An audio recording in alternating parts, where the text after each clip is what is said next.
Tonight on Denver 7 News at 6. It takes time and money out of your pocket. I-70 is close to partially opening again through Glenwood Canyon.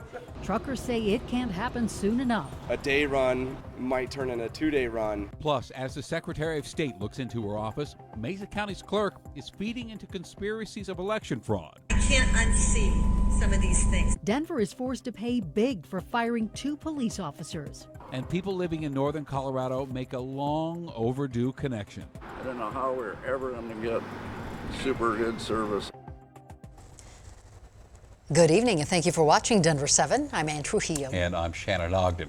You know what? The next time you see somebody from CDOT, think about buying them a cup of coffee. At least one lane of I-70 through Glenwood Canyon should reopen by Saturday afternoon. And this has been a Herculean effort. Debris is being hauled out by the tens of tons. Workers are tasked with not only getting the road up and running again, but keeping it that way.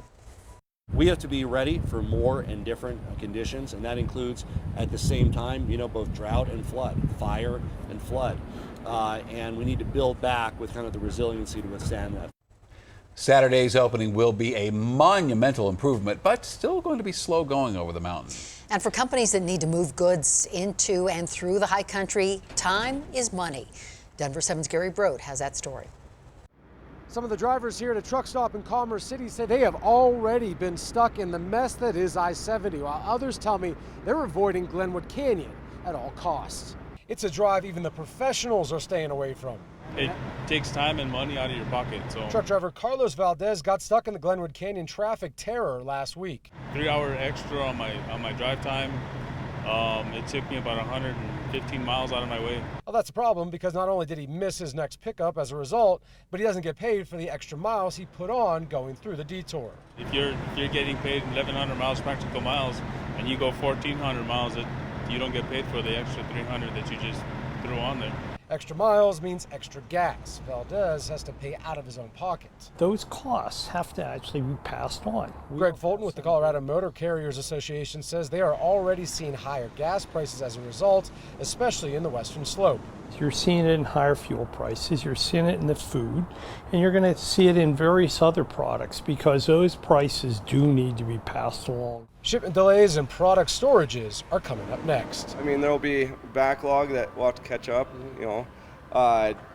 Customers that we've, rather than rerouted freight, we've pushed deliveries and rescheduled them, hoping that this highway opens up sooner than later. President of Denver Intermodal Express, Aaron Kinney, says the canyon closure is costing them anywhere between 10 and 20% more on their shipments west. And we've had outer out up to 200 to 300 miles increased routing, which adds expense to us as a trucking company. We then pass it on to our customers with no choice, and they have no choice but to pass it on to their customers. With I-70 expected to be partially open on Saturday, Kinney is crossing his fingers it stays that way. He says if it does, it could still take weeks before they're caught up on their orders. Reporting here in Commerce City, I'm Gary Brode for Denver 7. Well, Colorado's air quality isn't exactly terrible right now, but it's not exactly good either. Chief Meteorologist Mike Nelson literally wrote the book on climate change. So is Mike, is just less than terrible really the best we can hope for anymore? I think we'll have times when it's better, but this is going to be something that we'll deal with for decades to come. Everything we talk about in terms of shrinking Arctic ice, the record-setting wildfires, heavier rains from tropical activity, the heat waves and the droughts is all connected to climate change, and that is also related to the increase in carbon dioxide in the atmosphere. We've had about a 2.5 degree increase in temperature, Fahrenheit that is, over the last 70 years globally, and that is due to the heat trapping effects of carbon dioxide. Hotter and drier means more big fires. It's partly fire management practices, but if it's hotter and drier, we're seeing fires in areas that normally wouldn't burn that big. And with that, we get the smoke coming into the area. And this is what the 24-hour smoke forecast looks like. Still really bad in Northern California. By 48 hours, it's slightly better here, much better over the northern Great Plains, but we'll still have those particles in the atmosphere to deal with for a while. Poor air quality alerts in effect across north and northeastern Colorado. There are some scattered thunderstorms down to the south of us. A cold front to the north of us should bring some brief relief from the heat that we had today when it hit 96 degrees. So our headlines coming up. More poor air quality, although slightly better, slightly cooler weather for tomorrow. But with any luck, we'll get some more thunderstorm activity over the weekend, but my long-range forecast is hotter once again. A recent report determined that more than 674,000 Coloradans are without access to quality internet. The federal government hopes a $10 million grant will help get more up to speed. Reporting tonight from northern Colorado is Denver7's Russell Haythorne. In small towns like this, it's slower paced and it's how they prefer it, with, of course, some exceptions. We needed to go bigger.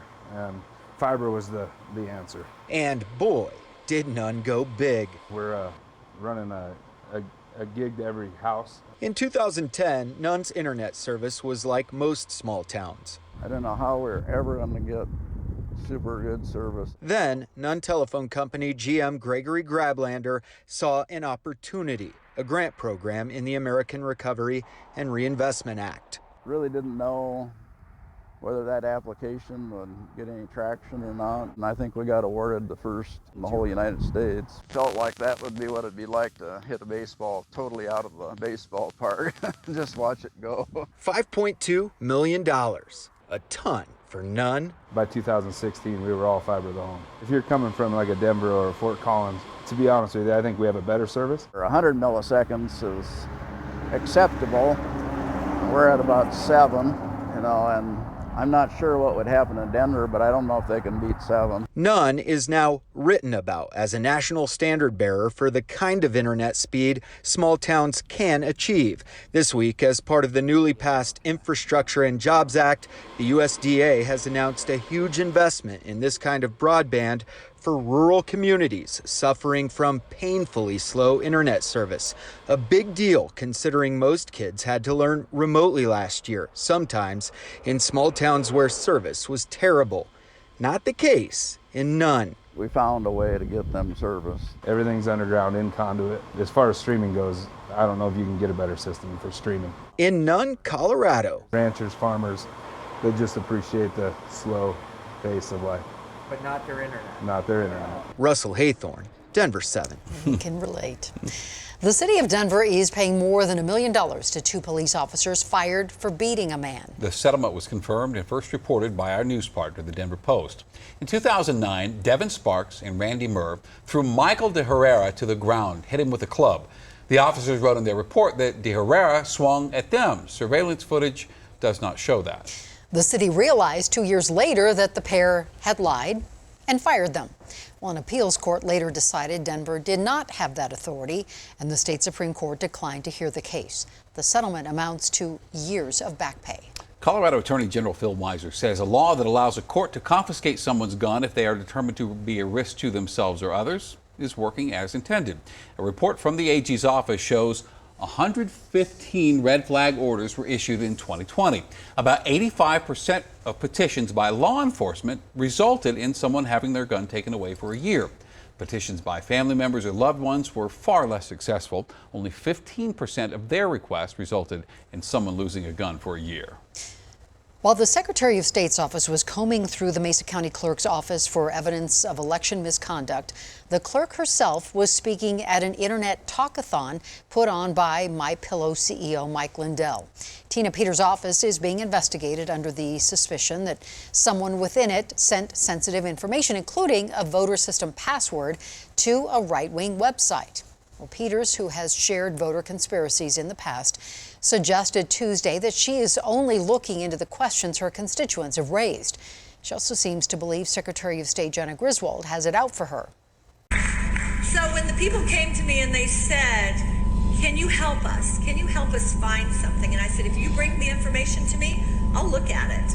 And I think that's what we all should do, right? Don't just turn a blind eye and say, well, I believe this or I believe that, but really look at it. And because of that, I've been persecuted. They've tried to take over my elections office because Mesa County election Mesa County is on the western slope of Colorado, and we are the last bastion of freedom in Colorado.